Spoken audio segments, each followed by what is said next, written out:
يا أهلا يا أهلا، وحلقة جديدة وبودكاست حياة بدون ألم. وكالعادة وربنا ما يقطع لناش عادة، عايزين نعرف ازاي نعالج الآلام المتفرقة في جسمنا كله.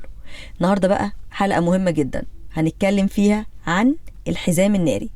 كل الناس بتسمع مصطلح الحزام الناري ده وما بتبقاش فاهمة هو يعني ايه، وايه أعراضه، وايه أسبابه، وازاي طرق علاجه. موضوع فعلا الناس كلها بتسأل عنه. مش بس كده، ده انا هكلمكم كمان في حلقة النهاردة عن الصداع واسبابه وطرق علاجه الآمنة بعلاج الألم.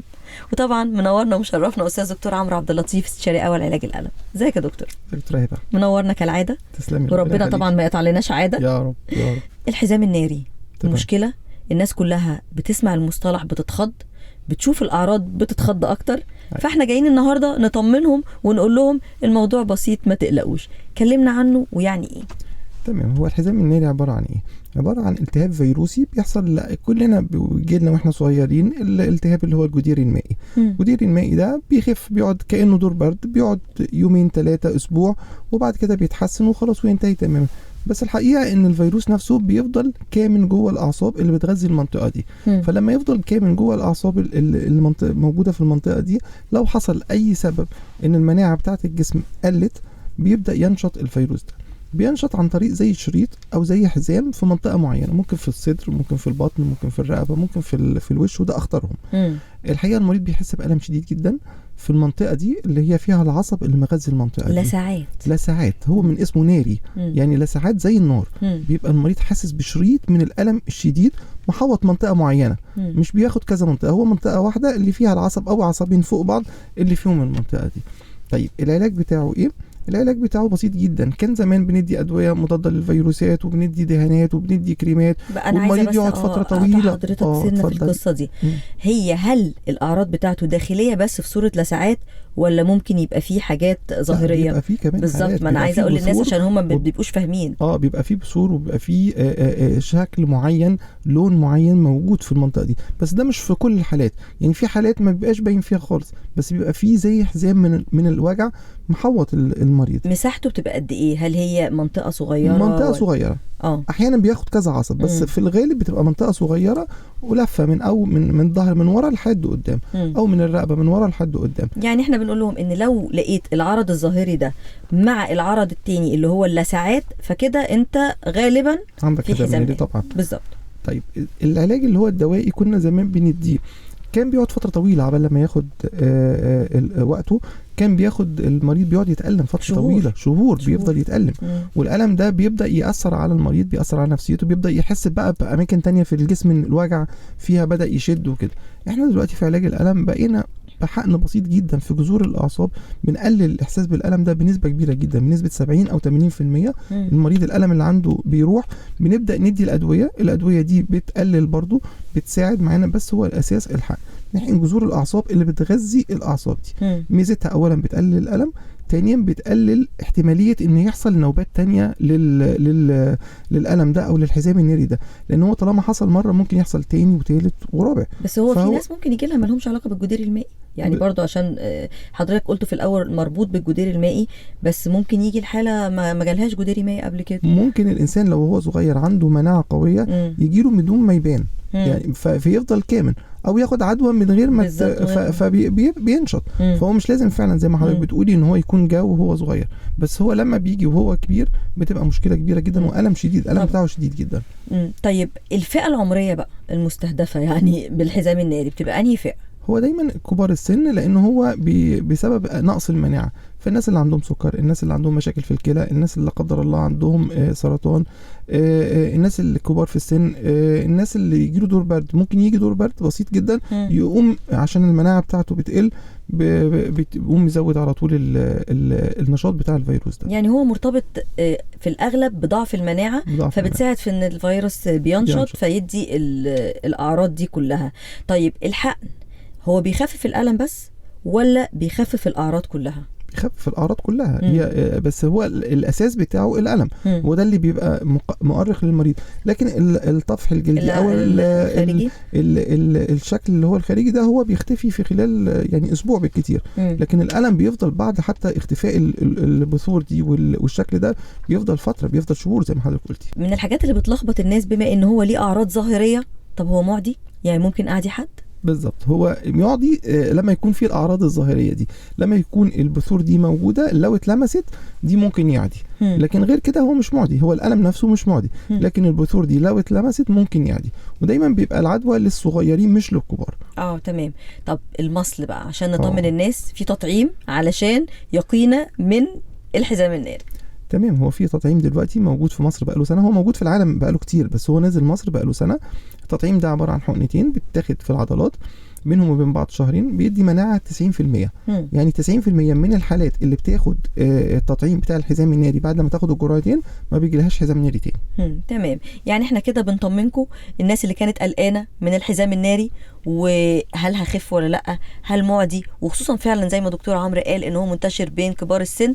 اطمنوا، في حل، وحل جذري وفعال وآمن مع علاج الألم ودكتور عمرو عبد اللطيف. تعالوا بقى نشوف المشكلة التانية اللي كلنا بنشتكي منها، الصداع. يا دكتور عمرو، احنا ماشيين مصدعين وبعدين مش عارفين، احنا بنحب نفتي كمان، ده جيوب أنفية. لا ده انت تلاقي نظرك فيه مشكلة شوية، دور برد وهيخف، ضغطك عالي وساعات ممكن يقول له ضغطك واطي، او السكر ملخبط. احنا بنحب قوي قوي نفتي او جوجلت، كلنا بقينا دكاترة. قول لنا بقى الصداع، أسبابه، طرق علاجه من خلال علاج الألم. تمام، احنا الصداع عندنا في منه جزئين. الجزء الأولاني الصداع الثانوي، وده الحاجات اللي بيبقى فيه سبب اللي هو زي الحاجات اللي حضرتك قلتيها، ارتفاع ضغط الدم، مشكلة ضعف النظر، الجيوب الأنفية، الأسنان، انخفاض ضغط الدم، كل ده بيؤدي الغضروف في الرقبة، كل ده بيؤدي للصداع. بس دي اسباب بتؤدي الى صداع. فانا لما يجي لي المريض واقدر اعرف ان هو عنده سبب معين سبب الكلام ده، ببدا اوجهه للدكتور المناسب، دكتور انف واذن، دكتور رمد، دكتور اسنان، يعالج السبب بتاع الصداع.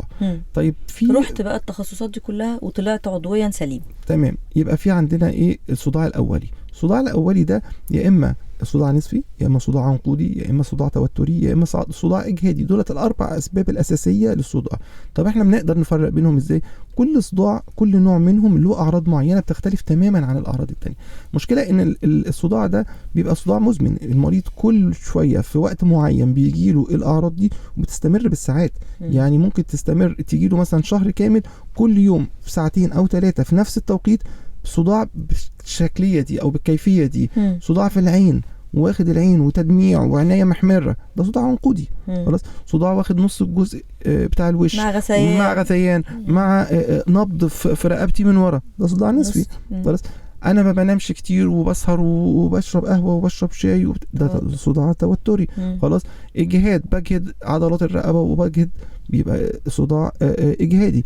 فكل نوع من انواع الصداع دولت لها طريقه للعلاج بتاعها، والطريقه بقت سهله وبقت بسيطه عن طريق تدخلات محدوده بنعملها في العياده، بسيطه المريض بيعملها وبيروح بيته في نفس اليوم في نفس الوقت. بيبدا التحسن بعديها بيومين او ب3 ايام او بكتير قوي اسبوع، وبيبدا الاعراض دي تقل. المريض ما بيفضلش ياخد مسكنات فترات طويله، ما بيمشيش على علاج لفترات طويله، وبتحسن اداؤه وبتحسن ان هو اللايف ستايل بتاعه. طرق العلاج للاربع انواع من الصداع زي بعض؟ قريبة من بعض في بعض الحاجات. يعني مثلا الصداع الإجهادي أو الصداع التوتري بنحقن العضلات عن طريق حاجات ترخي العضلات بتاعة الرقبة، زي مثلا حاجات مرخية للعضلات زي مثلا المغنيسيوم. بندي حاجات زي الزيلوكين، ده كله بيرخي العضلات، مخدر بسيط موضعي. لو المريض ما تحسنش نبدأ بعد كده نحقن البوتوكس، دي بتريح العضلات. أسألك عليه. تمام، دي بتريح العضلات وبتريحها فترة طويلة، وبندي المريض بعد كده تنشيط للعضلات دي بحيث ان هو ما يحسش بالالم. طب احنا في عندنا اعصاب في الرقبه، الاعصاب دي بتغذي منطقه الرقبه وبتغذي منطقه الراس، بيحس بالالم فيها. الاعصاب دي لو احنا حقناها بتقلل جدا الاحساس بالالم، زي مثلا البوستيرو اوكسيبتال والاوكسيبتال نيرف، دي بتقلل الاحساس بالالم عند المريض. في عندنا عقد عصبيه جوه المخ لو احنا حقناها بتقلل الاحساس بالالم، ودي حاجات بسيطه بنعملها في العياده ببنج موضعي، بحاجات بسيطه جدا بتقلل الاحساس بالالم. تمام. التدخلات المحدوده في موضوع الصداع وغير الصداع تنفع للاعمار ايه؟ تنفع لكل الاعمار، ما فيش اعمار عندنا فيها مشكله من اخذ العلاج التداخلي، لان هي ملهاش اي اضرار جانبيه. الاضرار الجانبيه بس لو عيان بياخد ادويه سيوله بنقدر نقلل ادويه السيوله شويه، نوقفها فتره بسيطه خالص قبل الحقن، ويرجع تاني المريض بعد الحقن ياخدها عشان بس ما يحصلش تجمع دموي وانه يحصل التهاب. عشان كده بنطهر كويس وبنعقم كويس، وبعد كده بنخلي المريض لو في حاجه فيها اكتر من حقن او كده بنمشي على كورس مضاد حيوي فتره معينه، فتره 5 ايام فقط بعد الحقن عشان ما يحصلش التهاب مكان الحقن. تمام. يعني هي حتى بالنسبه للسن الصغير وارد جدا ان هو يجيله اي مرض، يعني مش معنى ان انا صغير ان انا ما يجيليش اي مرض، عادي امان جدا ان هو يحقن، ما فيش مشكله. مظبوط. وهو الصداع بيجي كمان لصغار السن اكتر من كبار السن. يعني احنا عندنا امراض كتير بتخلي في صداع كتير، زي مثلا الانزلاق الغضروفي، زي الفايبروميالجيا، كل ده بيعمل صداع وصداع ده احنا شديد. هنعمل حلقه عن الفايبروميالجيا، بس مش عارفين هنحقن انهي بوينت بالظبط يعني كلها ده هنعمل فيها ايه عشان الستات كلها دلوقتي بتعاني طبعا. لا هو دايما هو 32 نقطه بس، هو دايما المريض ما بيبقاش بيشتكي من كل النقط. طبعا. وحتى لو بيشتكي من كذا نقطه احنا ما بنحقنهمش كلهم مره واحده. اكيد طبعا. احنا بنقسمهم بحيث ان احنا نبدا من الحاجه اللي بتوجعه قوي وبعد كده نبدا بالباقي، عشان دي حلقه بقى كده ان شاء الله هنعملها عن الفايبروميالجيا. بس كده. حضرتك عايزه اسال على حاجه تانية، هل الحقن بيعمل تدخلات مع العلاجات الدوائيه؟ يعني انا باخد علاج ضغط، هل مثلا لو حقنت مواد معينه لا ما ينفعش، بيحصل تداخل دوائي ما بين ده وما بين ده ولا امان؟ خالص ما فيش اي مشكله. هو المشكله بس الوحيده زي ما بقول لحضرتك في ادويه السيوله، احنا بنقللها بس عشان ما يحصلش تجمع دموي، بس بالتنسيق طبعا مع الدكتور المريض المعالج المريض ماشي معاه عشان خاطر برضو ما نقللش ادويه السيوله ويتحصل مشكله تانية. تمام. ايه الحالات اللي ما ينفعش فيها حقن؟ اقدر ان انا اقول للعيان لا مش هينفع ان انا احقن لك؟ ايه الحالات اللي فيها مشكله جراحيه؟ يعني مثلا انا عندي مثلا غضروف قافل على العصب، فده لازم يتسلك العصب ده. ما ينفعش مثلا قافل جامد وحصل فيه سقوط في القدم، مثلا حصل فيه مثلا ضمور في العضلات، لا انا لازم اعمل عمليه، لازم افك الضغط على العصب. طالما في سبب جامد مأثر على يبقى العلاج دايما عندنا في الطب علاج السبب. تمام. فطالما في سبب بنعالج السبب. انا بقول الموضوع ده ليه؟ لان فعلا من الامانه العلميه واللي الحمد لله بيتميز بيها استاذ دكتور عمرو عبد اللطيف، ان ممكن العيان يبقى رايح علشان خاطر انا عايز احقن، والدكتور هو اللي يقول له لا مش هحقن لك.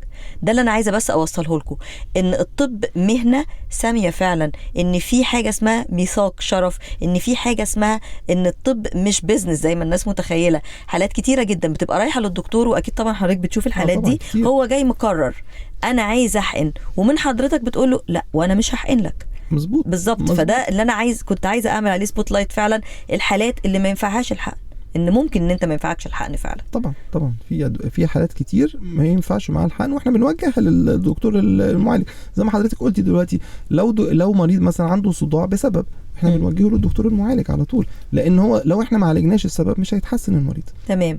حضرتك دايما كل حلقه بتبهرنا عن الحلقه اللي قبلها وبتبسط لنا الموضوع جدا، وبنرجع نقول لكم ان مفيش حاجه صعبه في الطب.